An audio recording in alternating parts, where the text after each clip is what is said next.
हो, देशाच्या स्वातंत्र्याचा उत्सव सगळीकडे होतोय, राष्ट्रीय सण आहे आपला. कशा पद्धतीनं शुभेच्छा द्याल, काय सांगा? लोकशाही खाली गेला. मुळातच आज भारताचा स्वातंत्र्य दिन आहे आणि भारताला स्वातंत्र्य मिळवण्यासाठी ज्या ज्या स्वातंत्र्य सेनानींनी अनेकांनी आपलं बलिदान दिलेलं आहे त्यांना पहिल्यांदा मी आदरांजली व्यक्त करतो, त्यांच्याप्रती कृतज्ञता व्यक्त करतो. आणि आपल्या सगळ्या भारतीयांसाठी सगळ्यात आनंदाचा आजचा दिवस आहे. त्या दिवशी मी स्वातंत्र्य दिनाच्या सगळ्याच सोलापूरवासियांना आणि अख्ख्या महाराष्ट्राच्या जनतेला मनापासूनच्या शुभेच्छा देतो. लोक तर सोलापूरकरांच्या दृष्टीने अनेक गोष्टी आपण सांगितलेल्या आहेत, मात्र एक प्रश्न सोलापूरकरांचा पडला की साधारणतः अमेरिकेने टेरिफ लावल्यामुळे 250 कोटी रुपयांची निर्यात जी ती ठप्प कसा एक प्रश्न सोलापूरच्या निर्यातदारांसमोर आहे. काय तोडगा काढला जाईल, काही आपण मागणी करणार का पालकमंत्री म्हणून? आता ह्या देश पातळीवरचे आंतरराष्ट्रीय विषय आहेत, परंतु आदरणीय मोदींचं सरकार सक्षम आहे, त्याच्यावर मार्ग काढले जातील आणि कालांतराने बदललेली परिस्थिती आपण पाहाल. तर अतिवृष्टी जी आहे जिल्ह्यात अनेक ठिकाणी झालेले आहेत, शेतकरी जे आहेत ते आशेनं बघतायत आपल्याकडे सरकारकडून काहीतरी मदत त्यांना मिळेल अशी अपेक्षा केली जाते. आपण काय पाहणी करणार? अतिवृष्टी ज्या ज्या ठिकाणी झाली त्यासाठी कलेक्टर महोदयांचं लक्ष आहे, ते पाणी माहिती घेत आहेत, पंचनामे चालू आहेत. आवश्यकता भासली तर मी स्वतः त्या अतिवृष्टी झालेल्या ठिकाणी पाणीसाठी मी स्वतः पण जाईन. त्यामुळं शासन कायम शेतकरी बांधवांच्या पाठीशी आहे आणि याही प्रसंगामध्ये शासन शेतकऱ्यांच्या पाठीशी उभं राहील. हो, सोलापूर मुंबई विमान सेवेचा उडान योजनेअंतर्गत योजना लागू होणार आहे. कशा पद्धतीने किती दिवसात ही योजना लागू होईल आणि किती विमान सेवा कधीपर्यंत? आपल्या सगळ्या सोलापूर वासियांचा स्वप्न कदाचित काही दिवसातच तुमचा प्रश्न संपणार आहे की जो प्रत्येकाला आपण विचारता की कधी विमानसेवा मुंबई पुण्याची चालू होईल. त्या दृष्टीनं माननीय मुख्यमंत्री महोदयांनी नुकत्याच झालेल्या कॅबिनेटच्या बैठकीमध्ये निर्णय घेतला. वायबिलिटी गॅप फंडिंगचा निर्णय आता झालेला आहे आणि पुण्या मुंबई किंवा आणखीन काही विमान उड्डाणं करण्यासाठी सोलापूरमधनं तयार होतील. त्याचा प्रश्न जवळजवळ निकाली निघालेला आहे आणि इतिवृत्त फायनल व्हायच्या अगोदर सोमवारीच आपण त्याचा GR काढतोय आणि तो आपण दिल्लीला पाठवतोय.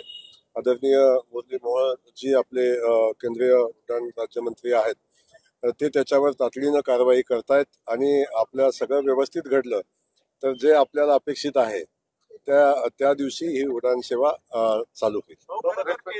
जवळपास 250 कोटी रुपयांचा फटका जो सोलापूरच्या वस्त्रोद्योगाला बसणार आहे, या संदर्भात काही तोडगा निघू शकतो का आणि मुख्यमंत्र्यांकडे आपण या संदर्भात काही कल्पना देणार आहात? नक्की मुख्यमंत्री मोदयांसोबत या संदर्भात चर्चा करू आणि कुठल्याही व्यापाऱ्याला त्रास होणार नाही, उद्योजकाला त्रास होणार नाही अशा पद्धतीचं सरकार पावलं उचलेल. त्याबद्दल आपण सगळ्यांनी निश्चिंत राहावं. स्वातंत्र्याच्या निमित्तानं आपण भाषण केलं, त्या भाषणामध्ये स्वातंत्र्य सैनिक जे सोलापूरचे आहेत त्या हुतात्म्यांचा उल्लेख करताना एका हुतात्म्याचं नाव, गुरुमान हुसेनचं नाव आपल्याकडनं राहून गेलं. काय कारण होतं, काय सांगा त्याच्यात? मी आपल्या सगळ्यांना सांगेन की एखाद्याचं मी बाकी सर्व स्वातंत्र्य सैनिकांचं असं म्हटलेलं आहे. त्यामुळं आपण मला वाटतंय याचा खूप मोठा विषय होणं अपेक्षित नाही, पण नाव राहणं हे चुकीचं आहे. या संदर्भात मी आपल्या सगळ्यांना माहिती आहे की यामध्ये नवीन आहे. या जिल्ह्याच्या अनुषंगाने जे मला शक्य होतं, जे मला माहिती होती सगळ्यांची नावं घेतली, पण ती नावं घेत असताना बाकी सगळ्याच हुतात्म्यांसाठी मी हुतात्म्यांना अभिवादनही केलेलं आहे, संवेदनाही त्यांच्याप्रती व्यक्त केलेल्या आहेत. मुख्यमंत्री रविवारी सोलापूरच्या दौऱ्यावर आहेत, नेमके काय सोलापुरात कार्यक्रम होणार आहेत, काय? सोलापुरात माननीय विजयरावजी देशमुख यांच्या प्रयत्नातनं जो हाऊसिंग प्रकल्प झालेला आहे त्या हाऊसिंग प्रकल्पाच्या घर प्रदान करण्याचा कार्यक्रम आहे. त्यासाठी माननीय मुख्यमंत्री महोदय येत आहेत. त्याच्याविषयी काही वेगळे खूप कार्यक्रम नाही आहेत. तिथून पुढे ते कोल्हापूरच्या हायकोर्टच्या खंडपीठाचा शुभारंभ करण्यासाठी तेच कोल्हापूरला जाणार. राज ठाकरे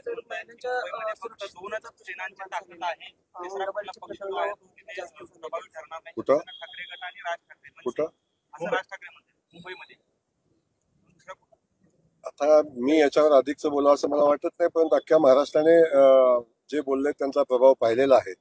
त्यामुळे याच्यापेक्षा मी काही सांगायचं आवश्यकता नाही. अपक्ष पण आमदार निवडून येतात, पण पक्षाचा एकही आमदार निवडून येत नाही. त्याच्यावरून आपण कुणाची किती ताकद आहे या संदर्भात आपण अनुमान आपण काढलं पाहिजे. दुसरीकडे इम्तियाज जलील असं म्हणतात की त्यांनी देवेंद्र फडणवीसांना आमंत्रण दिलेलं आहे की मटन बिर्याणी खाण्यासाठी यावं आज संभाजीनगरमध्ये.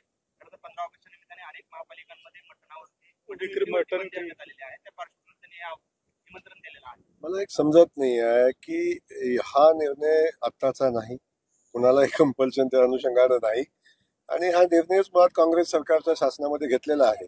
त्या काँग्रेसवाल्यांना आपण विचारलं तर बरं होईल.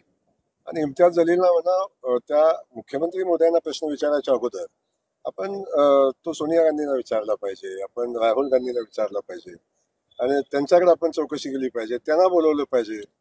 मला वाटतं देवेंद्र फडणवीस साहेब अशा निमंत्रणात स्वीकार करत नाहीत.